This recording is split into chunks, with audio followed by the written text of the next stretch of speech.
Chers amis, nous nous retrouvons pour notre troisième émission Café, thé ou chocolat. Au programme de cette diffusion, la présentation du Festival de cinéma Audace. Le thème de cette programmation, les aînés osent, la vie s'enchaîne. Présenté aujourd'hui par Karl et Freddy. Bonjour Karl, Bonjour Freddy. Je suis content de t'avoir pour nous donner un petit peu des renseignements sur ce festival du cinéma qui va se faire bientôt.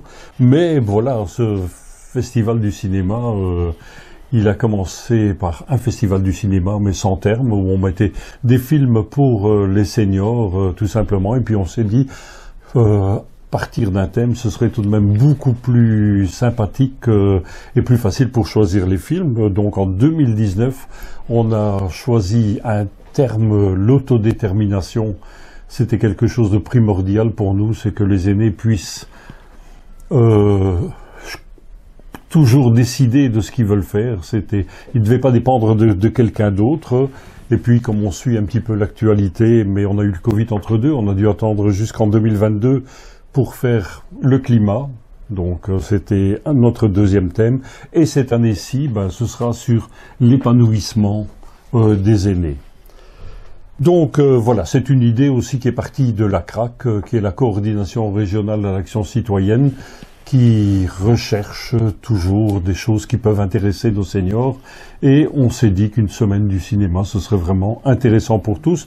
Et le faire aussi sur toute la région. Donc c'était pas se limiter à un endroit précis, mais vraiment, disons, de pouvoir prendre, disons, tous les membres de la région et pouvoir y accéder.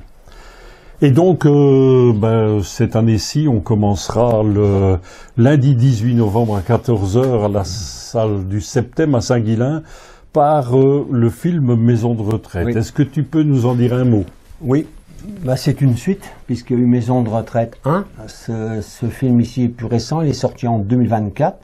Le réalisateur est Claude Zidi Junior, dont on connaît bien le père, célèbre, auteur à succès, qui a fait L'aile ou la cuisse, Les ripoux, etc. Donc je parle un peu du synopsis. Donc c'est dans le foyer Lino-Vartan qui accueille jeunes orphelins et seniors. Celui-ci doit fermer. Milan n'a pas d'autre choix, donc Milan c'est un organisateur, n'a pas d'autre choix que de répondre à l'invitation d'une maison de retraite située dans le sud, qui le reçoit pour l'été. Tous embarquent dans le bus, enfants et anciens, et découvrent alors le Bel Azur Club, une villa idyllique au bord de la mer. On croit que c'est le paradis, mais très rapidement, ce paradis devient l'enfer parce que les anciens et nouveaux pensionnaires du troisième âge se détestent. La guerre est ouverte. Alors au casting, on a Kefa Lams, qui est bien connu des adolescents, on a Jean Reno, Chantal Datsue, Amanda Lear, Daniel Prévost. Cette histoire est très touchante.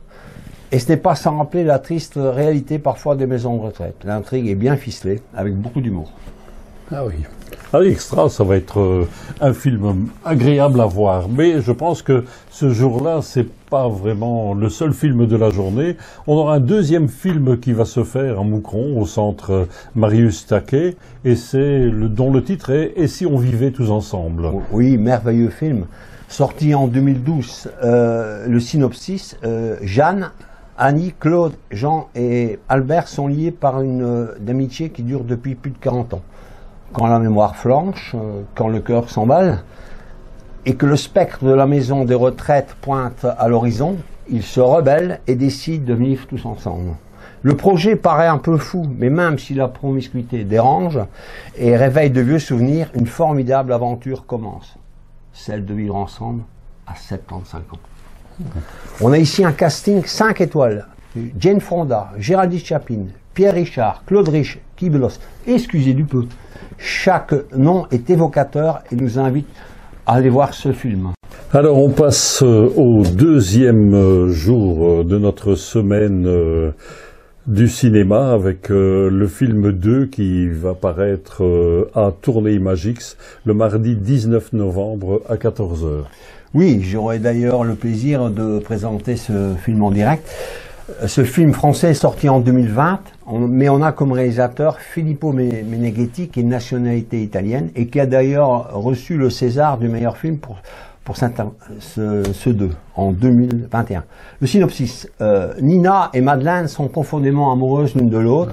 Aux yeux de tous, elles ne sont que de simples voisines vivant au dernier étage de leur habitation. Au quotidien, elles vont et viennent entre les deux appartements et partagent leur vie ensemble. Personne ne les connaît, même pas Anne, la fille attentionnée de Madeleine, jusqu'au jour où un événement tragique fait tout basculer. La suite au grand écran. Alors, au casting, on retrouve Barbara Sukowa, qui est née en 1950, une actrice allemande, plusieurs fois primée aussi bien dans son pays qu'à l'étranger, notamment à Cannes et Venise. Martine Chevalier n'est pas en reste, elle est née en 1949, elle est une actrice française, aussi primée par un César et un Molière pour son interprétation au théâtre. Et Léa Drucker, actrice bien connue, titulaire d'un César en 2019 pour son rôle dans Jusqu'à la garde. Eh bien, encore un film qu'on a envie d'aller voir à coup sûr. Alors, le mercredi 20, à 18h à Blaton, à la maison rurale, il y a le film anglais, je crois, The Duke. Exactement. The Duke. Oui, là, on quitte la France, puisque ça sera de toute façon un film en version originale sous-titré en français. Ce film est sorti en 2022 aux États-Unis. Le réalisateur est Roger Mitchell. Alors c'est un peu particulier comme film, c'est en 1961, Kempton Bunton, un chauffeur de taxi sexagénaire, vole à la National Gallery de Londres le portrait du duc de Wellington peint par Goya. Il envoie alors des notes de rançon, menaçant de ne rendre le tableau qu'à condition que le gouvernement rende l'accès à la télévision gratuit pour les personnes âgées. Bonne initiative. Le casting, on a Jim Broadbent, mais surtout Hélène Mirren. Alors Hélène Mirren, c'est une actrice très talentueuse, qui a suivi une formation au théâtre et au cinéma, et elle joue aussi dans les séries en Angleterre. Elle a reçu plusieurs récompenses, elle a été publicitée notamment en 2006, elle a reçu l'Oscar de la meilleure actrice pour son rôle d'Elisabeth II, dans The Queen de Stephen Frears. Elle est formidable dans ce film. Cette actrice est vraiment du niveau de Meryl Streep. À découvrir, parce que je pense que malheureusement les francophones ne la connaissent pas toujours.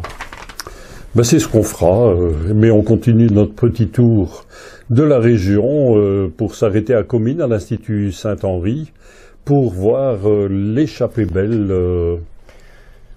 donc je crois le 21 novembre à 14h. Ouais, et là aussi, on quitte la France et on quitte aussi la Grande-Bretagne, on arrive aux États-Unis.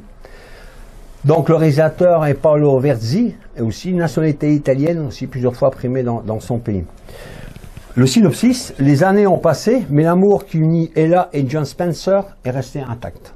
Un matin, déterminés à échapper à l'hospitalisation qui les guette, ils prennent la route à bord de leur vieux camping-car, d'ailleurs baptisé l'Échappée Belle. Ils découvrent alors une Amérique qu'ils ne reconnaissent plus et se remémorent des souvenirs communs, mêlés de passion et d'émotion. De nouveau ici, on retrouve Hélène Mirren, dont je ne parlerai pas plus longuement, mais qui est capable de jouer aussi bien des rôles dramatiques que comiques. Et son partenaire n'a rien à lui envier, malheureusement il est décédé en 2020, c'est Donald Sutherland, connu depuis plus de 70 ans, et qu'on retrouve déjà d'ailleurs dans les années 67 dans Les 12 salopards, et plus dans 1971, avec Jane Fonda, plus jeune. Oui, et alors, ben voilà, disons que on continue, on arrive à Mons, au Plaza, à 18h, pour un film merveilleux, je trouve aussi, le Last Dance. Oui, merveilleux de tendresse. Last Dance est sorti en 2022, la réalisatrice est une belgo-suisse, Delphine Le Harissé. À 75 ans, Germain, contemplatif et casanier, se retrouve veuf et tâche de composer avec l'inquiétude envahissante de ses enfants. Fidèle à une promesse faite à sa femme, décédée bien sûr, il y a des années, il va devoir en cachette de sa famille prendre sa place dans une création de danse contemporaine. Une histoire émouvante du troisième âge qui traite du deuil, de l'amour, des promesses, des relations familiales et amicales. Le film a d'ailleurs été acclamé au festival de Locarno en Suisse et est servi par un François Berléand sensible et délicat.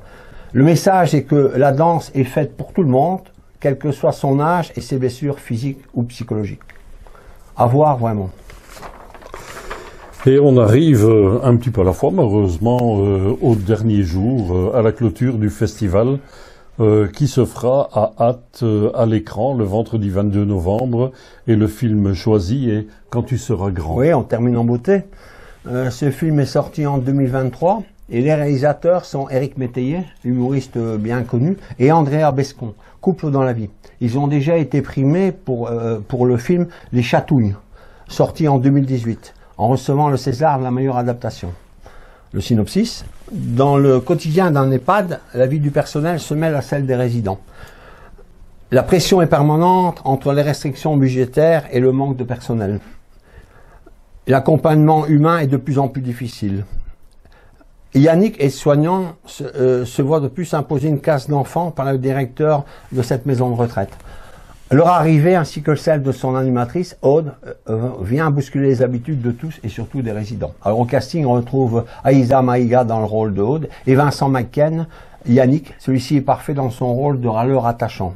Il a aussi déjà été primé dans plusieurs festivals. Voilà, je pense qu'on a vraiment des films différents, avec de multiples acteurs, des metteurs en scène qui ont été primés. On a, pour moi, un festival de haut niveau. Merci Karl pour ce descriptif de tous ces films. Je pense que à entendre tout ce que tu as dit sur chacun des films, ça nous donne envie d'aller les voir tous, ce que j'espère que vous allez faire, ou du moins aller voir ceux qui sont près de chez vous. Surtout que voilà, le coût de ces films, c'est entre 4 et 7 euros suivant l'endroit, donc ce n'est pas une fortune. Mais j'espère que, comme moi, vous irez voir presque tous les films, disons, et on vous attend nombreux, et on vous remercie d'avance. Oui, c'est vraiment une super sélection, c'est un festival qui en vaut la peine, et vive le cinéma.